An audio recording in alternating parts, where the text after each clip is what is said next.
Patay po ang 14 na taong gulang na person with a disability matapos po siyang bugbugin daw ng 6 na kapwa menor de edad sa Parañaque City. Sa inisyal na investigasyon, nakipagkita po ang biktima sa 6 na binatilyo para ihatid ang biniling short sa kanya. Doon na po siya pinagtulungan ng mga ito. Nadala pa sa ospital ang biktima pero namatay din kalaunan dahil sa severe traumatic brain injury. Bago po masawi, natukoy pa ng biktima ang 6 na nambugbog na pawang mga miyembro daw ng isang gang. Ang tingin po ng ina ng biktima, plano ng mga nambugbog na nakawin ng shorts kaya nabugbog po ang kanilang anak. Nahuli naman ang 4 sa mga nambugbog at nasa kustudiya na ng DSWD habang hinahanap pa po ang 2 kasamahan nito. Samantala, formal ng sinampahan ng reklamong administratibo ang pulis na sa pilatang inaresto ang nakagitgitan niyang senior citizen na driver dyan po sa Taguig City. Nagtungo sa tanggapan ng NAPOLCOM ang driver na si Santiago Parado para nga po magsampa ng reklamo laban kay Police Corporal Simeon Suwan. Una na niya itong sinampahan ng kasong kriminal na grave threat at physical injury. Sa press con mga kapatid, dinetalye po ni Parado ang nangyaring gitgitan at kung paano siya binanatan o binantaan ni Suwan.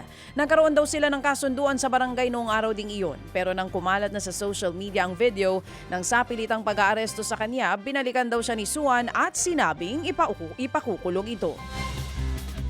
Arestado naman po ang 2 lalaking nanloob sa isang bahay sa Quezon City. Sa kuha po ng CCTV, kita ang 2 lalaki na lumabas sa gate ng bahay. Bitbit po nila ang mga ninakaw na gamit. Nakatanggap din po ng tip ang mga pulis na may nagbebenta ng aircon, TV at iba pang gamit sa kanilang lugar.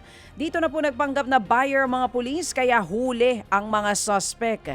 Kinilala po ang mga suspect na sina alias Victor at si alias Kevin.